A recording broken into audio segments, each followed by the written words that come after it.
Having finished his drink and fallen asleep not long after he began masturbating, Michael suddenly shot up wide awake early in the morning, laid out across the bed. He breathed in through his nose very deeply before letting all the air out through his mouth. He rubbed his eyes and looked around, yawning and letting out a loud stretching sound as he flexed his body. "Morning already, eh?" he said to himself. Fun. Fucking fun. Michael jumped out of bed and made his way into the shower room. He scratched his head as he lifted the lid and seat up. Now suddenly much more awake, he shook his head and widened his eyes as he began to urinate. While doing so, he coughed again, this time an equal balance of calm and violent ones, causing him to accidentally shoot some urine on the bowl and ground. He cursed himself, quickly finished up, and shook his penis dry of excess urine before shoving it back into his bottoms. The tension of his waistband being released caused some excess urine to leak out, however, staining his pyjama bottoms from the inside and leaving him feeling a little uncomfortable. Oh, for fuck's sake! Furious, Michael rubbed the fabric together in a vain effort to dry the bottoms. He aggressively ripped some toilet paper off of the roll next to the toilet, using it to wipe the urine off of the bowl and ground. He flushed the wet paper and turned around to wash his hands. The soap dispenser was practically empty, leaving only a few droplets of soap for Michael to wash his hands with. Once he did so, he dried his hands with a towel hanging over the radiator before storming out of the shower room and heading directly into the sitting room. Michael entered the sitting room with his head down, releasing a couple of coughs before putting his hands in his dressing gown pockets. He looked up at the balcony doors and stopped in his tracks. He was unnerved by the unexpected presence of a woman sitting on one of the two balcony chairs with her back to him as she looked out at the tide that was fully in and splashing waves against the seafront wall. She had long, dirty blonde wavy hair which blew gently in the wind. Michael recognised the hair, feeling a sudden and very deep sense of anger and shame boiling within him. What in the... he asked himself. Who the hell is... Michael aggressively approached the balcony door and attempted to pull the handle down. It was stuck. Confused but far from calming down, Michael lifted the handle and unlocked the door before swinging it open. Staring intently at the woman, he stepped onto the balcony. "What the hell are you doing on my balcony?" Michael yelled. The woman ignored Michael. As he realised who he was looking at, his anger disappeared and turned into goosebump-inducing confusion. The woman was Georgina Hooper, Michael's overbearing mother who he still thought about and was profusely annoyed by, even in the aftermath of her supposed death. She eventually turned to Michael and looked at him with a very blank expression. But you can't. How are you... Alright, son, asked Georgina. Did you sleep okay? Michael looked at her in bemusement. She was around 50 years old, the same age she was when Michael last saw her. She looked surprisingly youthful and pretty, but had clearly woken up not so long ago, still dressed comfortably in jogging bottoms and a hoodie as she stared at her phone. Fine, I suppose, said Michael. Out drinking last night? She said.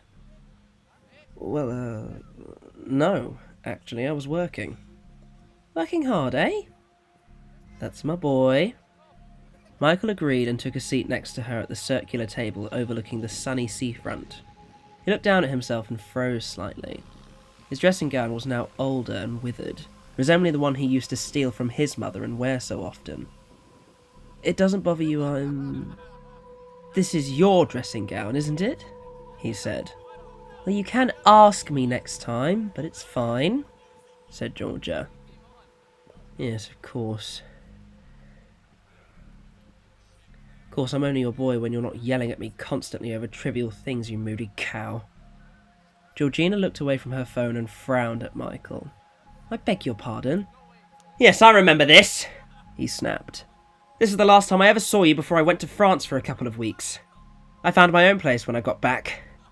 Leaving your poor old mother struggling in a flat she could barely afford, right? Oh, guilt me all you want. I'm only your boy when things aren't sour for stupid reasons like, oh, who gets the sitting room for the evening, who finished the last bit of frozen scampi? That's right, isn't it? Look, if you're in another one of your moods, don't fucking bother speaking to me! Michael chuckled to himself and waved his arms about before slapping them down on his knees, taking some ironic enjoyment from his mother's short fuse. "Oh, again, always with the swearing and the threats," he said. "What next? Either I put up with it or I'm out, right?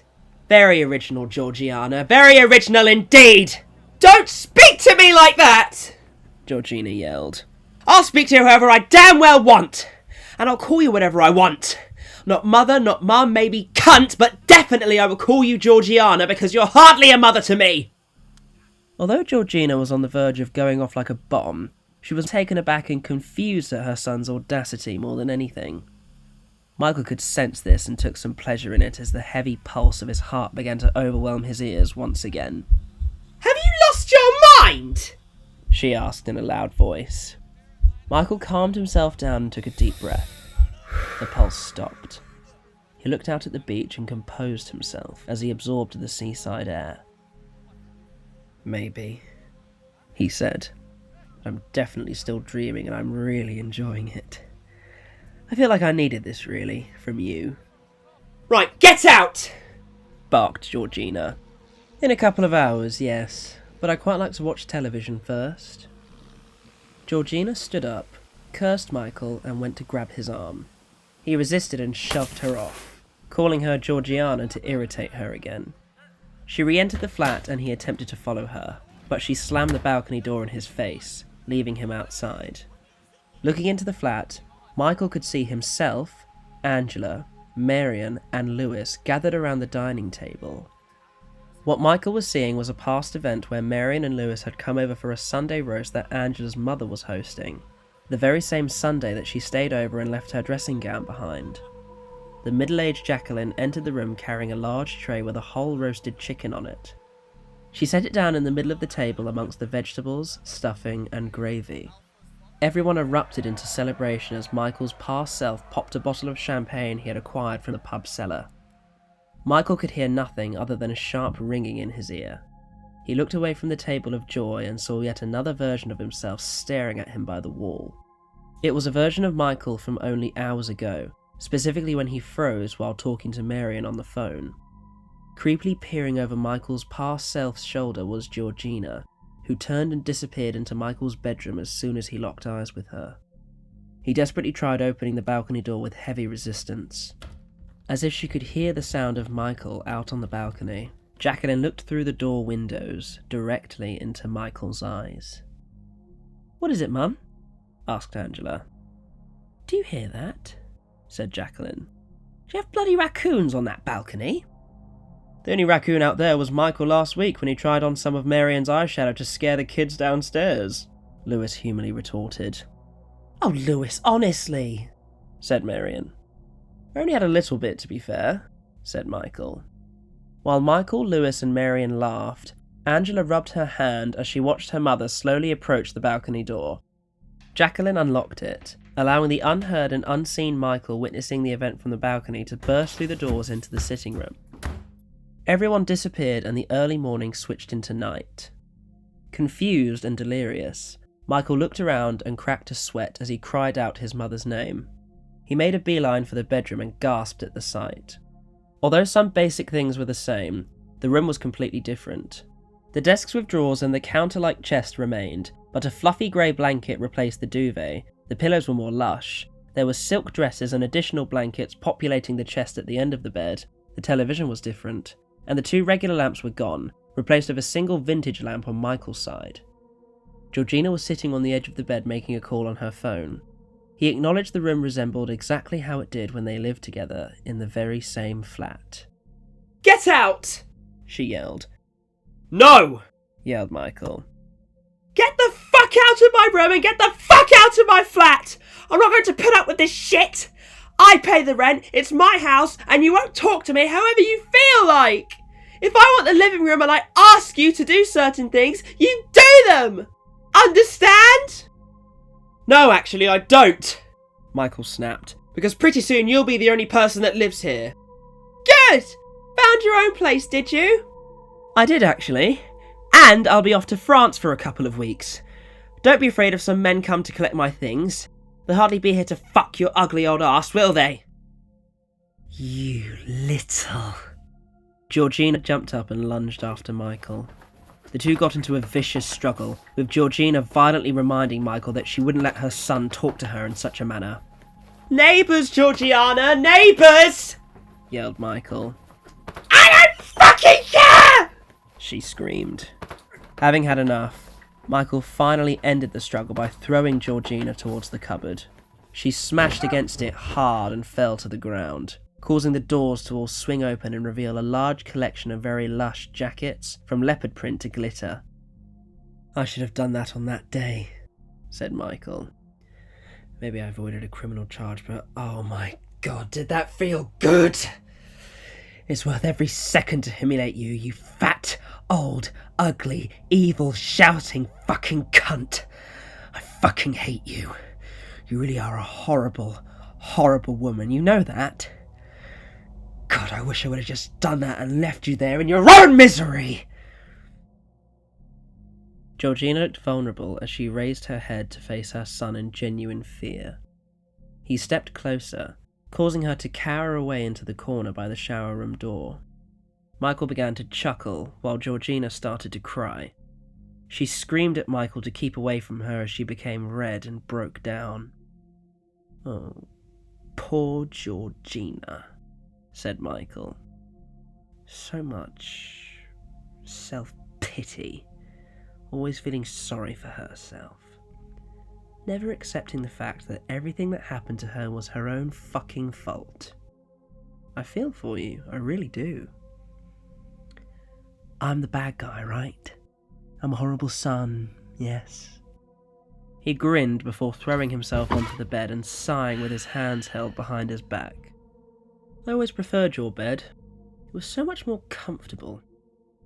You always got the better room because you had so much fucking shit that you didn't even need." "So did you!" cried Georgina through her onslaught of tears. "Oh, I know," said Michael as he sat up. "But where did I get that little habit from, eh?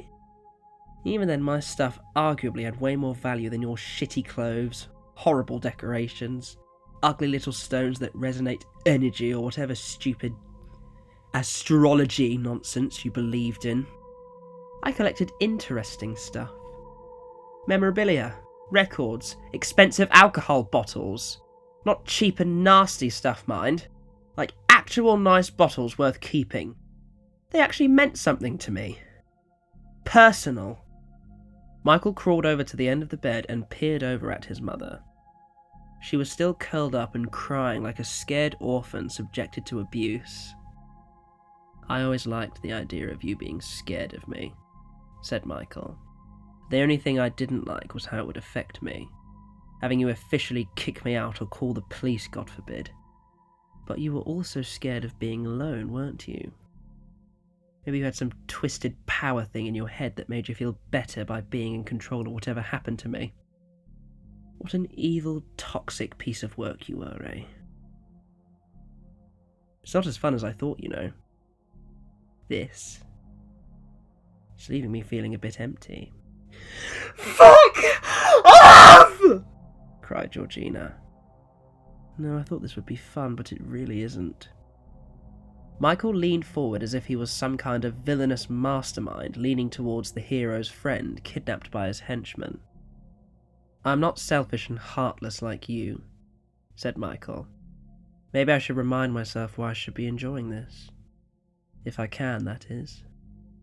All of a sudden, Michael found himself sitting in the back seat of his mother's old-school silver Jaguar with a cream-coloured leather interior. A younger version of his mother with less greying hairs and fairer skin was driving the car. She was angry and stressed, occasionally looking in the rearview mirror not at Michael, but at a 9-year-old Michael. The child was crying and quivering, holding his head low in shame as he was silently judged by his mother. He was dressed in a school uniform composed of a bright blue t-shirt and dark grey cotton shorts. "I still can't believe this," said Georgina. "Excluded for 2 fucking days!" "I'm sorry," sobbed the younger Michael. "Sorry? Don't apologise to me! Apologise to that poor girl you hurt! She annoyed me! Well, you fucking fucking annoy me sometimes with shit like this! I'm sorry, Mum! I'm sorry, said the older Michael as his eyes began to swell with tears. Are you? Screamed Georgina. The two Michaels continued to cry. The younger one rested his head in his hand as his elbow leaned on the windowsill, trying desperately to relax amidst the screaming. What are you? Screamed Georgina. Yes! Cried the older Michael. You can't talk to your son like this! You're supposed to love me! I do, but you fucking do this shit! Why don't you just crash the fucking car? Yelled both Michaels in unison. Georgina looked ahead. She gasped and widened her eyes as a large truck got closer, beeping like wild. She slammed her foot on the brake, but before the outcome could be experienced, Michael found himself in a huff as he walked through his flat door. He was annoyed to find out his mother was home by the sight of her keys on the small table in the hallway corner that he always hated so much, having banged his foot against it once or twice. He sighed, exhausted from the memories of all the work he had done years ago.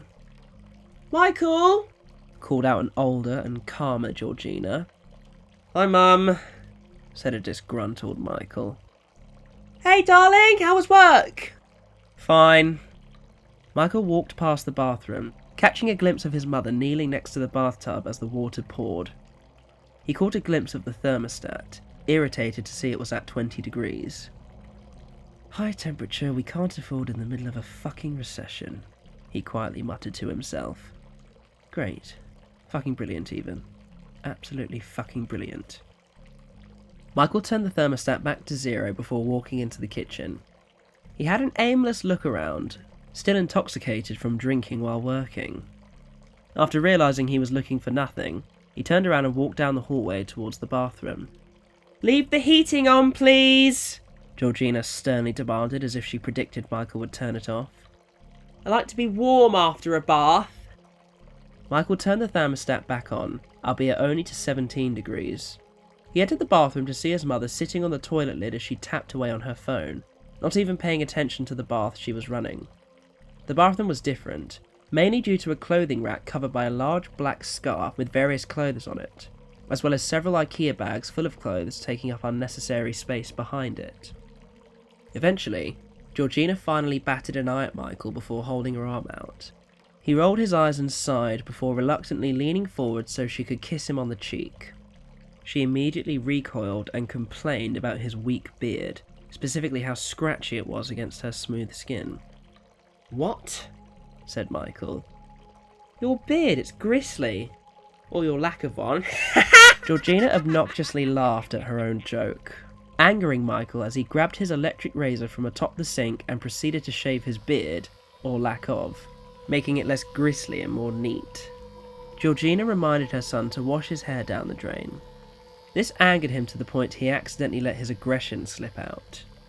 He was already doing it, and didn't need to be told.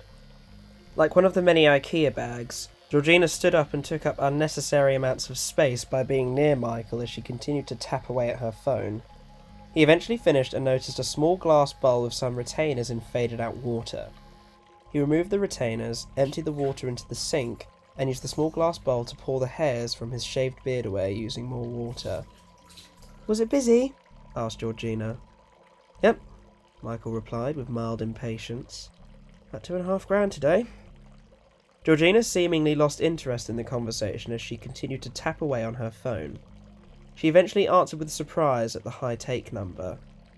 Yeah, I know, muttered Michael, as his patience became thin. 2,500 then, Georgina reiterated. Yep, obviously. Georgina accidentally interrupting Michael due to her lack of focus finally caused him to reach the boiling point. He looked in the mirror and, unsatisfied, decided to continue shaving for a moment. I'm making a claim to the landlord about the door and the radiators not working properly, said Georgina. Oh really? Said Michael. Does that include my radiator? Of course. Good. Just making sure. The door though?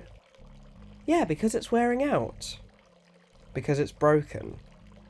Michael specifically remembered the time when, in a rage, He broke the door but pretended as if it wasn't broken until his mother came home and discovered it, believing it had simply worn out. Michael had tried subtly revealing he had broken it without telling her numerous times, but she never took notice. "Well, yeah, because it's wearing out," said Georgina. "Because it's already broken," said Michael. Well, yeah, but... What? She didn't understand what Michael was alluding to, so he sighed deeply and told his mother to forget it, with her accusing him of needlessly trying to start an argument. Withholding his fury, Michael decided to simply drop it. He threw his razor into the sink, washed most of the hair away, leaving only a few little black specks in the sink, and left the bathroom. Although the guest room in present time was bare and only had a bed frame populating it, Michael's visitation allowed for him to experience it as his childhood bedroom. It was a tightly packed room complete with a black shelving unit similar to the one in the sitting room, a couple of clothing rails, a large desk of drawers with a television and a VCR on top of it, and some empty, expensive alcohol bottles neatly lined up on the windowsill gathering dust. Michael emptied his pockets of his wallet and keys, threw them on one of the shelves, and threw himself face first onto the bed, cursing his mother and wishing he would die as the world around him began to fade to nothing but darkness, leaving only him and the bed floating in an endless void. The sharp ringing and heavy pulse once again began to overwhelm his mind. "Told you to wash your hairs away," the faint voice of his mother cried. "Fucking hell," Michael quietly sighed to himself. "What was that?" Michael forced himself up and turned to look into the darkness. "I said this is just like fucking Steptoe and Son. You're the horrible, wicked, old, worn-out steptoe to my godforsaken son!" After saying this, Michael suddenly couldn't hear the sounds in his mind anymore. He felt a huge weight lift off of his chest, coughing only once more as his breathing felt controlled and unaffected for the first time in a long time. He gently lay back down onto his bed and began to sink into a hole forming in the mattress. "I'm done with you," said Michael. "Georgiana." Everything went black.